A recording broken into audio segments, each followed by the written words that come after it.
Hi, my name is Enrico Lagria. We are Group 8, and for today's video, we are going to present our topic about flash fiction. But before we go on with the actual topic though, let me ask you this. Have you ever read a story or maybe even watched some sort of movie or TV series, enjoyed every ounce and fiber of the characters, plot, and just the overall essence of the story, but by the end of it found yourself searching for more?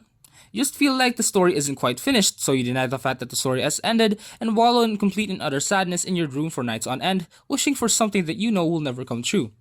I'm fairly certain that some of us here have already experienced this at some point. For some people, it is torture to have a good story end and never be told again. For others, it gives them a sense of relief and completeness inside. And that is what I think the beauty of a story is. Even though our story can end, our imagination fuels us with endless fantasies that keep the story alive and going. But what is the limit of our imagination? How much can you put into a story to have it full of possibilities? Well, in today's lesson, we are going to answer all of these questions. So sit back, relax, and enjoy. Going back to what was mentioned earlier, how much can you put into a story to even consider it as a story? Well, this question can be quite controversial, but this concept of having how much is in a story is further tested and stretched to its limit in our topic for today, which is all about flash fiction. So, what is flash fiction? A flash fiction, also known as sudden fiction, short story, microfiction, or microstory, is a type of literary genre that of a fiction which tells a complete story with only the use of a few words. Although flash fiction stories fall short on word count, it however does not in storytelling as it can still offer a plot and character development. Given that there is no set word count or restriction for writing a flash fiction, this gives writers a pretty broad area to work with and manipulate to their advantage in order to create unique and fascinating stories.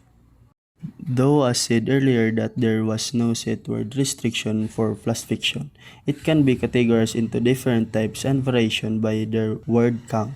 A few popular ones are the 6-word story, the 280 words story or also known as literature, the drabble or mini saga which contains 50 words, the drabble or microfiction which contains 100 words, and finally flash fiction which contains 1000 words. Some could also argue that stories which more than 1000 words can still be considered as flash fiction, though that can depend on outside factors like the type of story you are trying to make.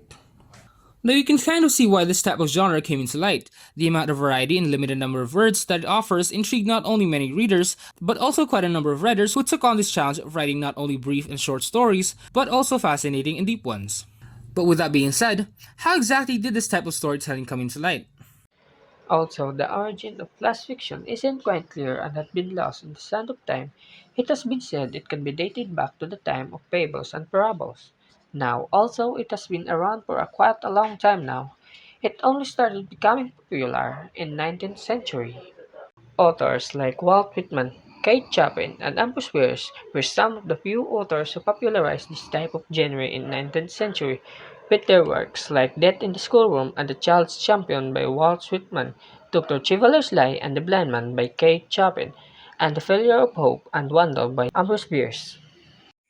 With all these wonderful and interesting stories that inspired many writers to try their hand on this genre, people like Robert Shepard and James Thomas, who published the set of anthologies of flash fiction in the 1980s called Sudden Fiction, caused another resurgence in popularity of the flash fiction genre.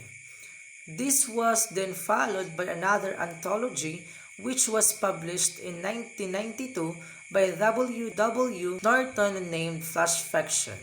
It featured 72 flash fiction stories and was edited by the likes of Tom Hazuka, Dennis Thomas, and James Thomas.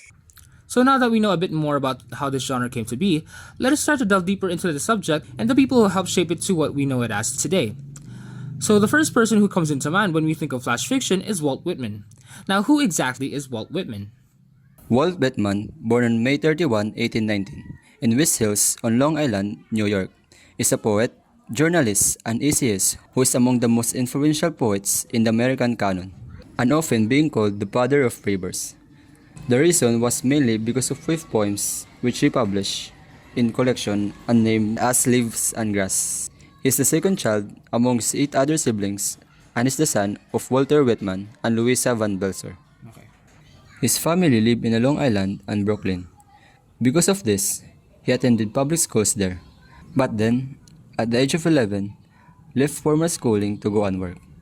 By the age of 12, he began to learn the printer's trade and fell in love with the written word. Now, due to his love for reading, he became acquainted with the works of Homer, Dante, Shakespeare, and the Bible. He then worked as a printer in New York before devastating fire waste and demolished the industry. Then in 1836, at the age of 17, he became a teacher in the one-room schoolhouses located in Long Island, New York. But in 1841, he turned to journalism as a full-time career. By that time, he founded a weekly newspaper called Long Islander, and then later edited a number of Brooklyn and New York newspapers, including the Brooklyn Daily Eagle. They continued to develop a unique style of poetry that later intrigued the likes of Ralph Waldo Emerson, who was quite well known among writers and poets of the time. Then in 1855, he published the first copy of Leaves and Grass in a second edition to that the following year, which including 32 poems, a letter from Emerson praising the first edition, and a long open letter by Whitman in response. Now, when the American Civil War began, he went to Washington, D.C. to work in hospitals to tend for the wounded and continued to work there for 11 years. Due to this, his poems mainly focused on loss and healing throughout the majority of that time. But then, in 1973, Whitman suffered a stroke that left him partially paralyzed. Because of this, he spent majority of his time working on additions and revisions to Leaves and Grass. Then after quite some time, he passed away on March 26, 1892 in Camden, New Jersey at the age of 72.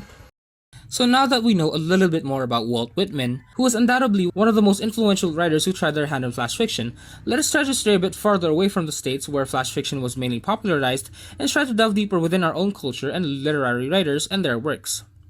In the Philippines, we have here what is called Dagli. Due to the fact that the origin of Dagli isn't very well known, there have been many speculations as to where it originated. Because of this, a lot of historians and literary writers argue whether Dagli is just a Filipino form of flash fiction or its own unique genre.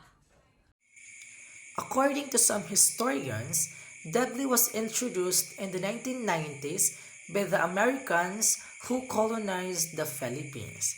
But some like Dr. Reuel Molina Aguila say that it came even earlier than that and that there were already people traces of it back in the 90s. There are also people like A. Arsenio Manuel who says that Dudley originated from the time of Spain's colonialism on the Philippines.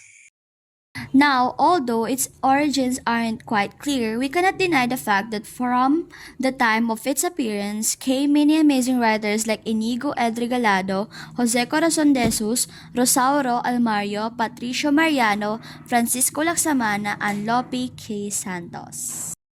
As you can see, the popularity of flash fiction was not only limited to one place but to many others who came across it, whether it is for dealing with trauma, stating political issues, or just expressing one's state of mind. Flash fiction is also quite unique in that aspect. Maybe it was also because of that flash fiction still continues to strive to this day. But with that being said, that's all we have for today's video. I hope you enjoyed, and see you next time. Bye!